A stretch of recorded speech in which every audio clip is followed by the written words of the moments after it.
और my channel commerce with me. आज इस वीडियो में मैं आपके प्रॉब्लम सॉल्व करूंगी। कमेंट में मुझे आया था कि आप लिक्विडेटर अकाउंट जो आप चैप्टर करवा रहे हो उसका इलस्ट्रेशन नंबर 9 आप कंप्लीट कराओ।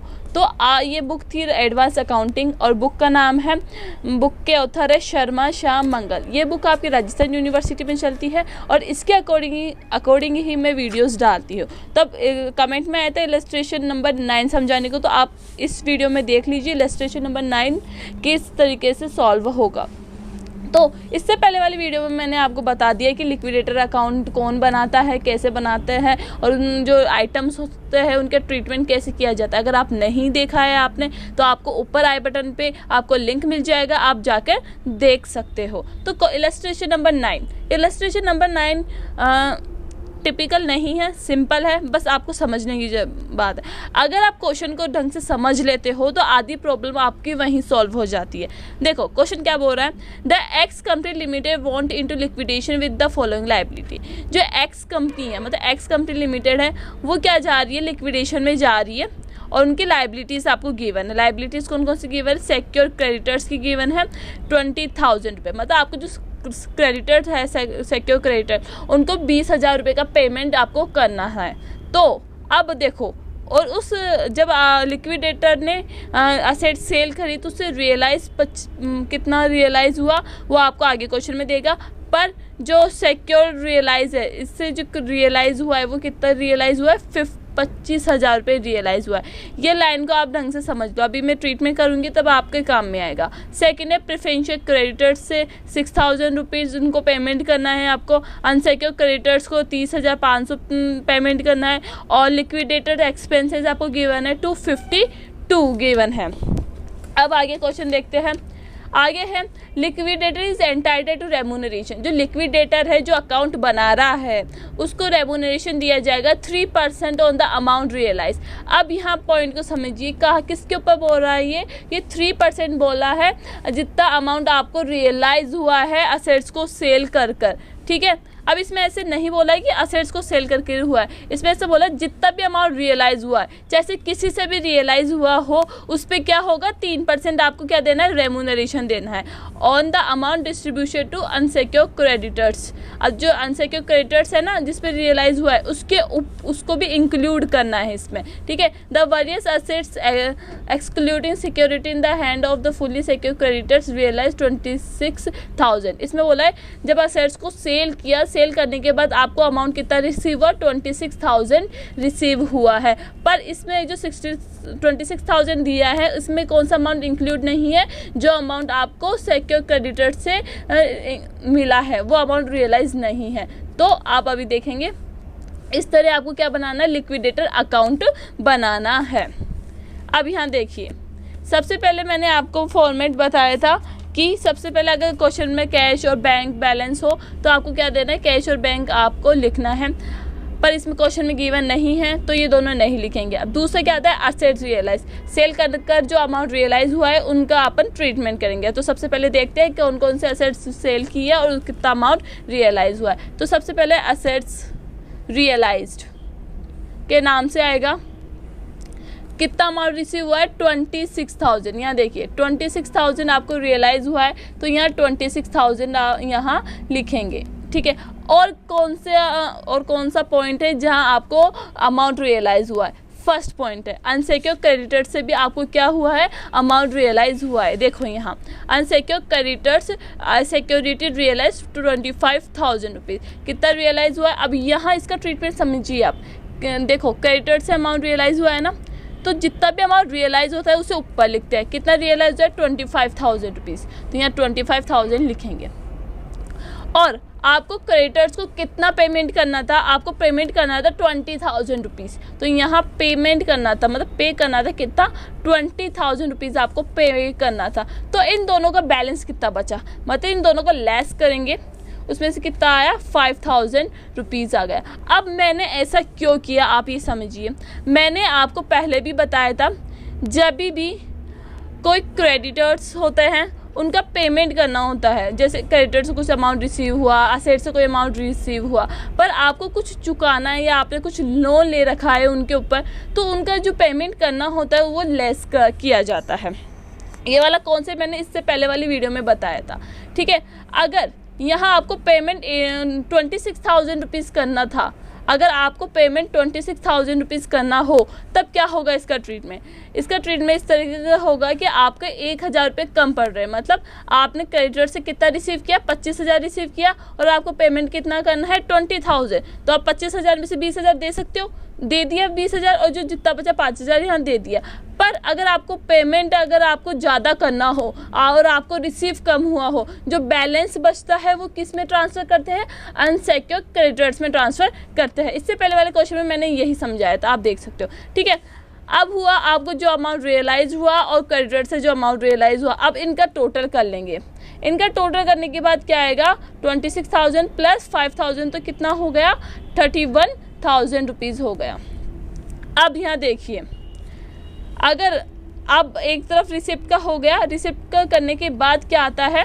रिसिप्ट करने के बाद यहाँ आता है जितने भी लाइबिलिटीज़ है उनका पेमेंट करना रहता है। सबसे पहले किसका किया जाता है? Legal charges. अगर क्वेश्चन में लीगल चार्जेस है तो लिखेंगे, वरना नहीं लिखेंगे। तो लीगल चार्जेस गिवन नहीं है।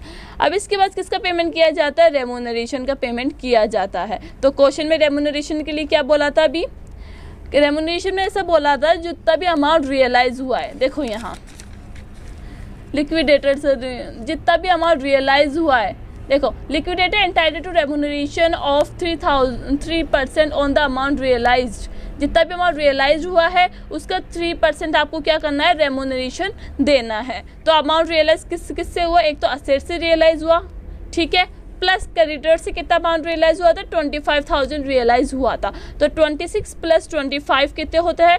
51,000 रुपीज़ का कितना परसेंट निकालना है? 3% निकालना है। तो जब अपन इसका 3% निकालेंगे तब देखते हैं, जैसे 51,000 का क्या निकालना है? 3% निकालना है, तो 15,30 आएगा, तो 1530, ठीक है।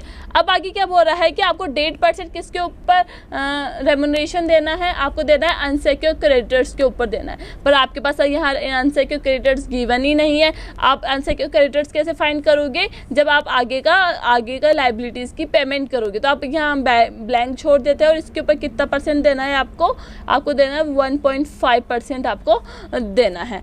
अब इसके बाद मैंने आपको क्या बताया था?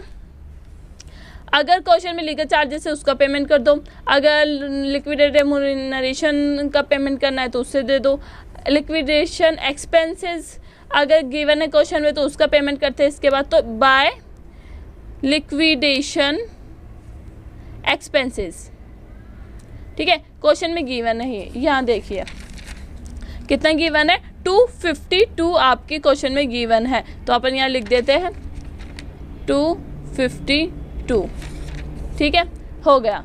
अब लिक्विडेशन एक्सपेंसेस के बाद किसका पेमेंट किया जाता है? डिबेंचर होल्डर्स का पेमेंट किया जाता है, पर क्वेश्चन में डिबेंचर होल्डर नहीं है। तो मैं वैसे आपको समझ में आया है कि सीरियल वाइज चलेंगे, इसलिए मैं आपको बार बार फॉर्मेट दिखा रही हूँ। पर अगर क्वेश्चन में गिवन नहीं है तो आपको ये पॉइंट्स लिखने की ज़रूरत भी नहीं है, पर बस आपके कन्वीनियंट के लिए मैं आपको यहाँ पॉइंट्स लिख रही हूँ। अब डिबेंचर होल्डर का पेमेंट कर दिया, अब किसका पेमेंट करेंगे? Preferential creditors. अब आपको एक पॉइंट आपको यहाँ ध्यान रखना है कि आपके पास जो असेट सेल करी थी, मतलब जो आपने सेल किया, जितना अमाउंट रिसीव हुआ, कितना रिसीव हुआ? 31,000, मतलब 31,000 आपको रिसीव हुआ। अब जितना अमाउंट रिसीव हुआ है उतना ही तो आप पेमेंट कर सकते हो। आप ज़्यादा पेमेंट कर सकते हो क्या? मतलब आपके पास 31,000 है, जब आपके पास 31,000 है और आपको पेमेंट 50,000 का करना है, तो आप 50,000 का पेमेंट कर सकते हो? नहीं कर सकते। आप कितना पेमेंट कर सकते हो? 31,000 ही आप पेमेंट कर सकते हो। तो इस क्वेश्चन में देखो कि आपके पास पैसा अवेलेबल है या नहीं है। जैसे 31,000 है, ठीक है। अब इसमें से देखते हैं, आपने सबसे पहले किसका पेमेंट कर दिया? रेम्यूनरेशन का पेमेंट किया 50-30, ठीक है, इसका भी बकाया है। और किसका पेमेंट कर दिया? 252, कितना है? अब आपके पास कितना पैसा बचा? 29,218 बचा। मतलब आप पेमेंट कर सकते हो क्या? किन्हें पेमेंट करना है? अब की बार किसकी बारी आई? प्रेफरेंशियल क्रेडिटर्स की बारी है। तो प्रेफरेंशियल क्रेडिटर्स को कितना पेमेंट देना है वो देखते हैं। प्रेफरेंशियल क्रेडिटर्स को कितना पेमेंट देना है? क्वेश्चन में प्रेफरेंशियल क्रेडिटर कितना है 6000 रुपीज़। हाँ, अपन है ना 29,218 में से अपन 6000 पे कर सकते हैं। यस, अपन पे कर सकते हैं। कितना है तो 6000 अपन इसको पे कर देंगे। ठीक है, अब प्रेफरेंशियल क्रेडिटर्स के बाद किसकी टर्न आती है? अनसेक्योर्ड क्रेडिटर्स की टर्न आती है। तो बाय अनसेक्योर्ड क्रेडिटर्स, ये आपके क्वेश्चंस में गिवन है।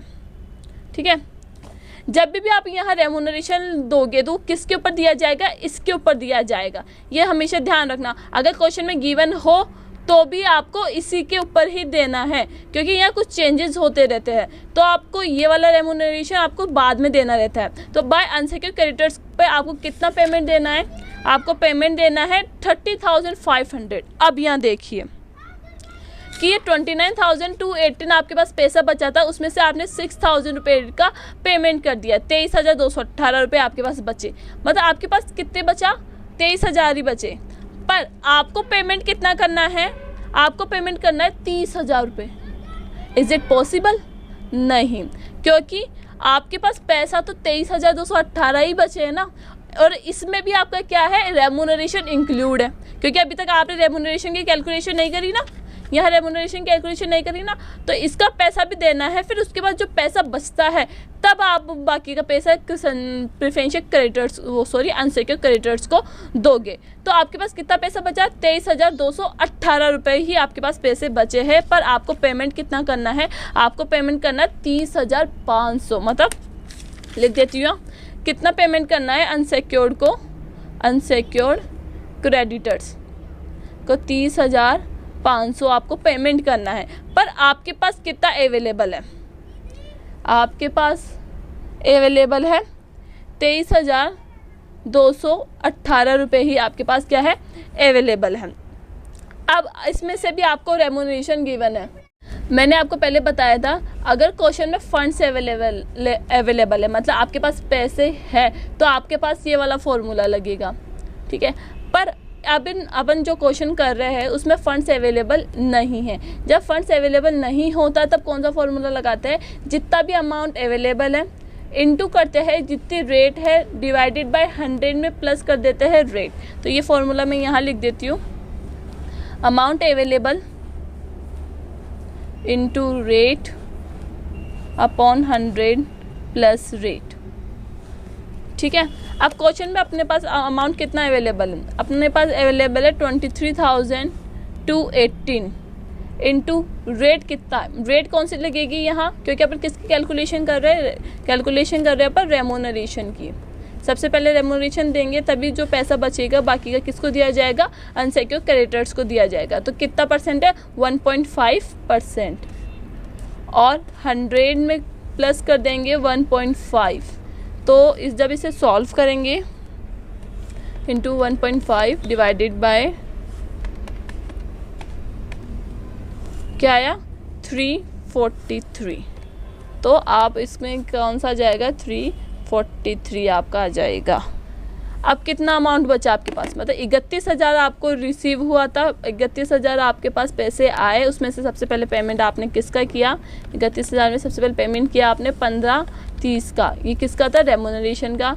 प्लस आपको अनसेक्योर्ड रेम्यूनरेशन के ऊपर 343 का पेमेंट किया आपने, फिर आपने 252 का पेमेंट किया, फिर आपने 6,000 का पेमेंट किया। अब आपके पास कितने पैसे बचे? आपके पास ओनली 22,875 ही आपके पास अमाउंट बचा। तो ये जितना भी पैसा बचा वो किसको दिया जाएगा? अनसेक्योर्ड क्रेडिटर्स को दिया जाएगा। पर आपको रियली में आपको पैसा कितना देना था? उन्हें पैसा देना था आपको 30,500 रुपये आपको पैसे देना था, पर उनके पास पैसा कहाँ गया? कितना गया? ओनली उसके पास गया 22,875। अब इसके पास 22,875 गया, तो क्या वो एक्सेप्ट करेगा? यस करेगा, क्योंकि ये अकाउंट कब बनाते हैं? ये अकाउंट तब बनाते हैं जब आपकी कंपनी क्या जा रही है? बंद होने जा रही है, और आपके पास कंपनी के पास पैसे नहीं हैं, तो जो आगे वाला क्रेडिटर्स होगा वो पेमेंट को एक्सेप्ट करेगा। तो आपका यही क्लोज हो जाता है 31,000। तो ये क्वेश्चन था आपका। जब ये फॉर्मूला कब लगेगा? ये फॉर्मूला तब लगेगा जब आपके पास क्या हो? आपके पास फंड्स अवेलेबल नहीं हो। जब फंड्स अवेलेबल नहीं हो तब रेम्यूनरेशन का ट्रीटमेंट कैसे किया जाएगा? जितना भी अमाउंट अवेलेबल होगा वो into rate upon 100 plus rate. ठीक है। और जब अगर अवेलेबल होगा अमाउंट, मतलब पैसा है आपके पास, आप सबका पेमेंट कर सकते हो, तो आपके पास सिंपल वाला फॉर्मूला लगेगा। आई होप आपको समझ में आया होगा and thank you for watching.